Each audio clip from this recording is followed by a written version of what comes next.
En estos momentos a Juan María Naveja, analista de Mega Noticias, para que abordemos este tema, sin duda alguna, vaya complejidad y vaya problemática que tiene el gobierno federal en estos momentos ante este oleaje, este tsunami, como le han llamado algunos, de migrantes que buscan llegar a los Estados Unidos. Juan María. ¿Qué tal, Beto? Un gusto saludarte, pues particularmente por la tradición que tiene México como un país que en primer lugar es pacifista y en segundo lugar, pues hoy decía el presidente de la República, bienvenidos todos los extranjeros con todo y lo que ello implica. Está siendo un problema sumamente serio el que se está presentando en la frontera sur, pero también en la norte. Lo hemos venido señalando en las diferentes emisiones de Mega Noticias, que no solamente es lo que se está viviendo y que está evidenciándose en este momento en la frontera sur, con esta actitud, esta acción por parte de los elementos de la Guardia Nacional, sino también lo que está pasando en la frontera norte, en donde se está registrando nuevamente una gran concentración de personas que quieren ingresar a los Estados Unidos. Y Beto, ya recorrieron toda la República Mexicana, ya salieron desde sus lugares de origen y ya se apostaron en las localidades. Algunos buscando el refugio, otros buscando el asilo, otros tanto tratando de entrar por la vía ilegal, hasta aprovechando lo poroso que es una frontera tan amplia, tan diversificada como es la que tenemos México y Estados Unidos. Sí, vaya situación. La desesperación de los migrantes retenidos en Chiapas está a punto de convertirse en un tsunami social, así lo afirmó la internacionalista Aribel Contreras. Vamos a escucharla, Juan María. Adelante. Un tsunami social es el que se está nuevamente abismando y llegando a México ante esta nueva caravana de migrantes que ha partido de la ciudad de Tapachula. Es una crisis regional y que por más que se está buscando soluciones viables, se está desbordando, se está saliendo de las manos porque estos migrantes decidieron ya no quedarse en territorio mexicano. Juan María, la solución se ve lejana, pero la política de ser la contención del gobierno de los Estados Unidos, porque prácticamente es eso, desde la amenaza de Donald Trump de si no los detienes en la frontera sur, voy a empezar a cobrarte aranceles por tus productos, entonces somos una contención. ¿Esa es la solución? ¿Cuánto va a aguantar México siendo simplemente el contenedor de migrantes que quieren llegar a Estados Unidos? Pues lo estamos viendo ya, Beto, estamos viendo cómo en el caso de Tapachula ellos mismos han dicho que ya están rebasados, inclusive están superados en las autoridades para poder siquiera ofrecerles atención, vaya hasta para las necesidades básicas, ni siquiera para eso hay capacidad. Ahora bien, fíjate que hay que poner atención a que esto se ha agravado en las últimas semanas. Y particularmente es a partir de que se habló de un nuevo encuentro entre el presidente López Obrador y el presidente Joe Biden, y que tenemos esta semana el encuentro de alto nivel que es diferente, juega en otros terrenos, pero no deja de ser parte de la problemática que están enfrentando los dos países. Y lo que tú estás comentando, tanto que se negó por parte de la autoridad mexicana que no seríamos un tercer país y que esa contención que tú estás comentando, pues es de facto una forma de fungir como un tercer país que frena a quienes están tratando de migrar hacia los Estados Unidos. Sí, durante mucho tiempo esta figura de las Naciones Unidas de ser el tercer país seguro, es decir, asilar o permanecer todo lo que Estados Unidos no pueda darle las facilidades para que ingresen a su país. Pues bueno, México dijo no es que no lo vamos a hacer, no lo vamos a permitir, pero en los hechos está haciendo el tema. En el tema migratorio hay una información que no se le acerca al presidente, las violaciones a los derechos humanos de los migrantes, como las que vimos en Tapachula, Chiapas, tiene que ver con la estructura de las instituciones encargadas de migración, así lo dijo en entrevista para Mega Noticias Leticia Calderón, profesora e investigadora del Instituto Mora. Escuchemos, Juan María.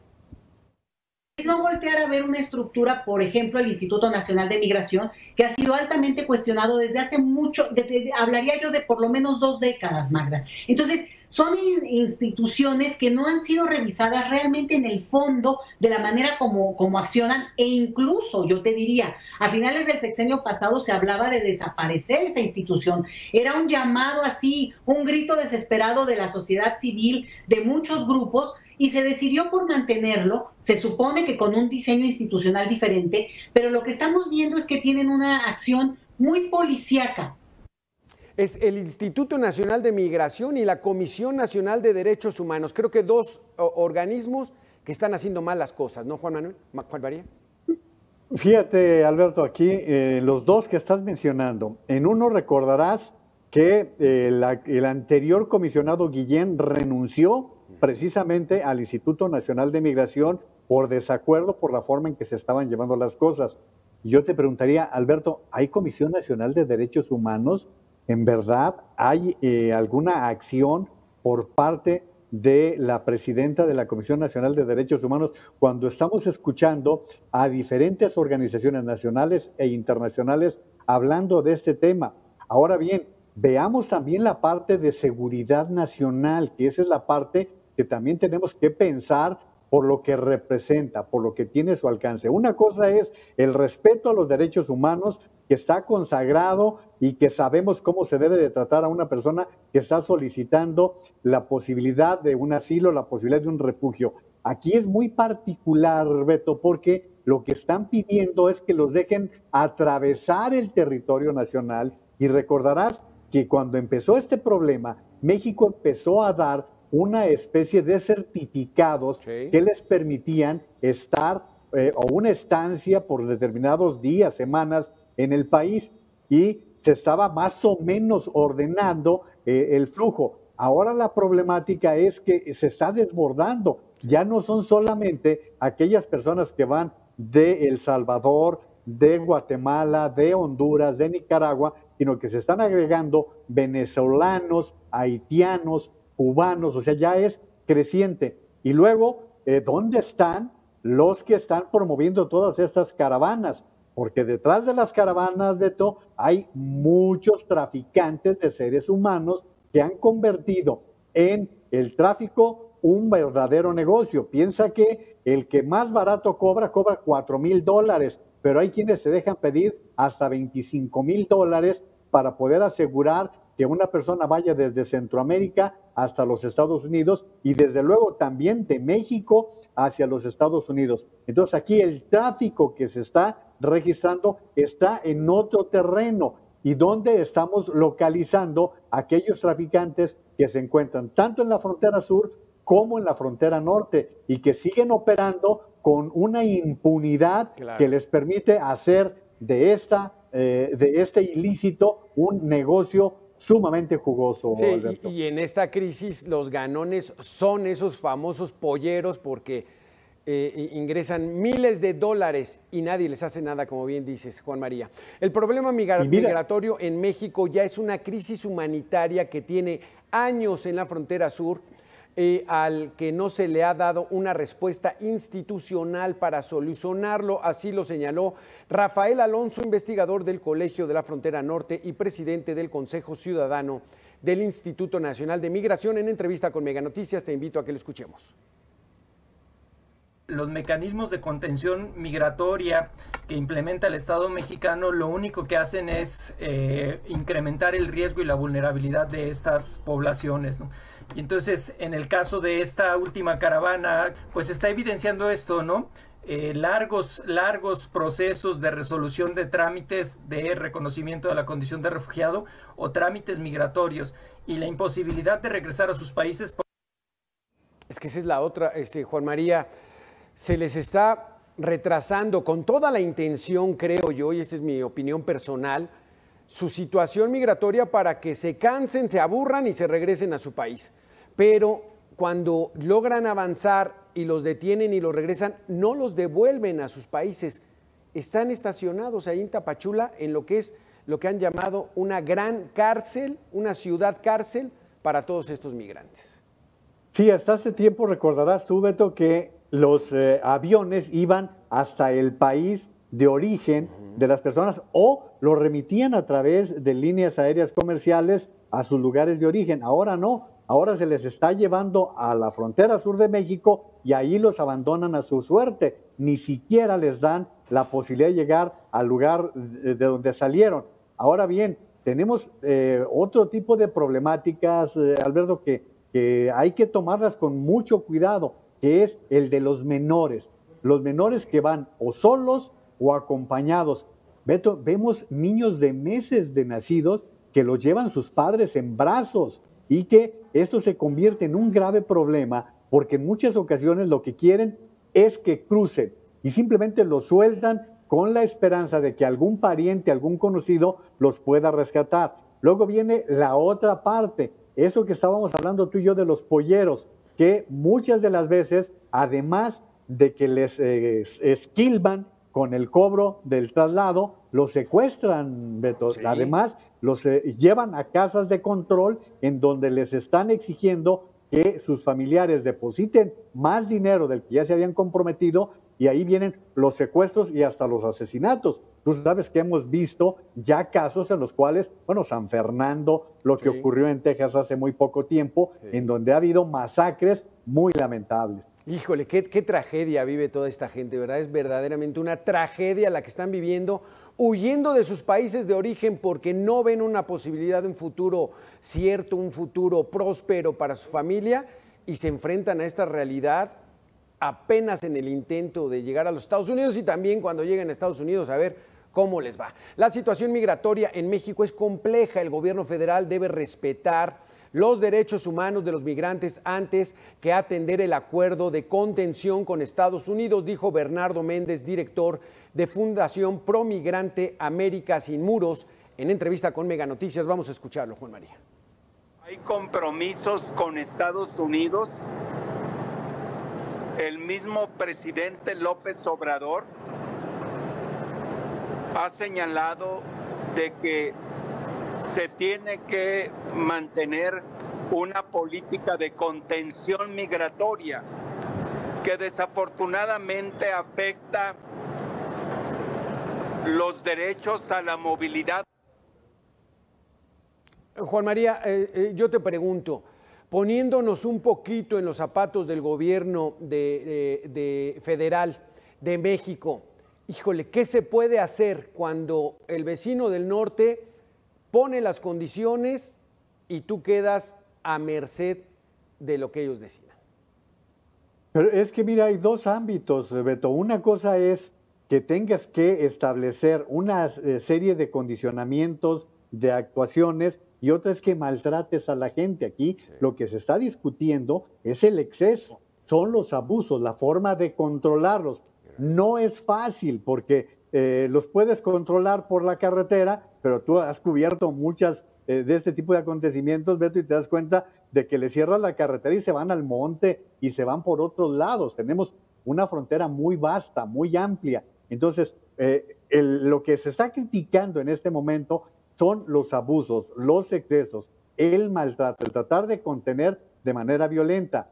Es aquí en donde tendremos que buscar una manera de ordenar el ingreso al país, y en eso sí existe una responsabilidad como nación. Tiene que haber un ingreso de que tú sepas quién entra. Cada persona que penetra el territorio nacional, que tú sepas de quién se trata, así sea por derechos humanos, por asilo, por refugio o por traslado, por la forma que sea, es más fácil, más manejable que correr riesgos mucho más serios de lo que pudiera ser la penetración, entonces sí, de elementos peligrosos que puedan causar daños en el territorio nacional y con el vecino país, que luego tendrías que darle explicaciones de otra naturaleza. Claro. Entonces, eso sería una parte, la del orden que tiene que existir. Y la siguiente es la negociación con el vecino país para poder establecer condiciones adecuadas, porque también, Alberto, las ciudades que están en la frontera norte tampoco tienen recursos para poder atender a esta cantidad de personas que van a los refugios, que van a los centros de atención, y que pues siempre está haciendo falta el recurso para poder atender a todas estas personas. Entonces, ¿qué es lo que tienes que hacer? Es, en la medida de lo que se pueda, orden, organización y respeto a la ley, Beto. Porque le falló al gobierno federal actual esas dos estrategias que han implementado. Primero, dejarlos pasar. ¿Quieres llegar a Estados Unidos? Incluso te ayudo para que llegues, te pongo hasta camiones, ¿recuerdas? Y pues no, sí, pues los no. Estados Unidos dijeron, pues no. Y la otra es, bueno, te detengo con todo. O sea, no hay una estrategia que les haya funcionado para poner orden, que es lo que dices, Juan María. México no ha dado una respuesta adecuada en el tema migratorio, por eso es que se ven escenas de contención agresiva en contra de personas vulnerables. Esto lo señaló Tonatiuh Guillén, excomisionado del Instituto Nacional de Migración. Veamos. La política de contención que estamos viendo, en realidad, pues solo está siendo eficaz con esta movilización de estos grupos de personas que son, pues son las más vulnerables, las económicamente más débiles. Volvemos al tema, las estrategias han fallado, Juan María. Es que mira, a ver, vamos analizando, como decías tú hace rato, Beto, detrás de cada persona que migra hay una historia. Sí. Invariablemente te la vas a encontrar. Honduras. ¿Qué sucede si tú eres padre de familia, tienes un muchacho de 15, 16 años o un niño y sabes que en tu colonia, si ese niño no lo sacas del ambiente, te lo van a tratar de absorber las bandas? En El Salvador, las maras, en donde hay pandillas ya constituidas, en donde puede suceder esto. La otra, la falta de oportunidades de empleo, en donde hay una pobreza total, absoluta. Bajo estas circunstancias es que la gente empieza a migrar, uno, por inseguridad, dos, por pobreza, y es donde vemos que estos gobiernos tampoco han respondido frente a la situación social que van viviendo sus propias localidades. Yo te diría, 4,000 millones de dólares que está considerando el gobierno de Estados Unidos de aportar para apoyar el desarrollo económico del Triángulo del Norte, que son esos tres países, El Salvador, Guatemala y Honduras, más lo que propone el presidente de México de llevar los programas sociales, pues Beto, la gente no lo va a aceptar, no le va a parecer de ninguna manera interesante, porque tiene un paisano en California, en Texas, en Georgia, en Florida, que le platica que eso que va a ganar a la semana, lo gana en una hora si logra llegar a estos destinos, Beto.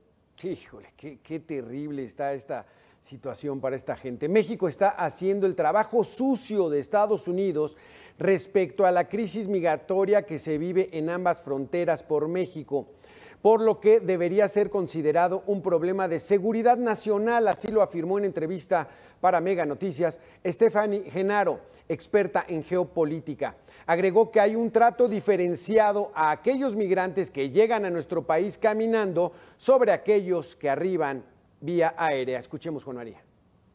La diferencia de tratos, que es innegable. Lo primero es que se le trata muy diferente a quien llega a pie, a quien llega en avión. La posición económica es diferente y por eso hay personas que llegan en el avión, que se les vence la visa y que no pasan por esta situación que pasan las personas más necesitadas que llegan por tierra. Ahora también regresaríamos un poco a los temas de Huntington, a esta guerra de culturas, donde dice que una cultura se siente amenazada por un enemigo externo que está cerca y que tiene una cultura que pueda acabar o modificar con la suya. Eso es de alguna manera lo que le pasa a los mexicanos en Estados Unidos. Juan María, brevemente, porque el tiempo se nos agota, el canciller Marcelo Ebrard quiso quedar bien con la llegada de más de 300 afganos refugiados a nuestro país, pero por otro lado, de inmediato le estalla la bomba de los migrantes en el sureste estado de Chiapas. Doble rasero, tampoco le salió esta estrategia de lucimiento. Particularmente por quien se trataba, Beto. Estamos hablando de que estos afganos eran en muchos casos gente que Estados Unidos necesitaba proteger. Estás hablando de corresponsales, por ejemplo, de The New York Times, que fueron los más notorios, que fueron los que le dieron mucho vuelo a todo esto. Son dos ámbitos completamente diferentes y pues no es lo mismo que recibas 300 personas sí, que igual se iban a ir a Estados Unidos que quedarse aquí. Ahora, Beto, un detalle, por lo que decía Stephanie hace un momento, Cuando uno llega al Aeropuerto Internacional de la Ciudad de México, si vienes en vuelos de Centroamérica, inclusive de Panamá, por ejemplo, o de Sudamérica, te llevan por otra puerta, ¿eh? No te dan el mismo trato que si vas de Estados Unidos o de Europa, es un trato completamente diferente. No llega a los excesos que estamos viendo en la frontera sur, pero yo te puedo decir que cuando llegas, por ejemplo, de Panamá, tienes que esperar un par de horas a que revisen maleta por maleta los elementos que custodian el aeropuerto capitalino. Así que, pues también hay algo de discriminación en el aeropuerto de la Ciudad de México, Beto. Juan María Naveja, muchísimas gracias. Como siempre, muy interesantes tus conceptos. Será un placer siempre estar en comunicación, Beto. Un abrazo. Gracias.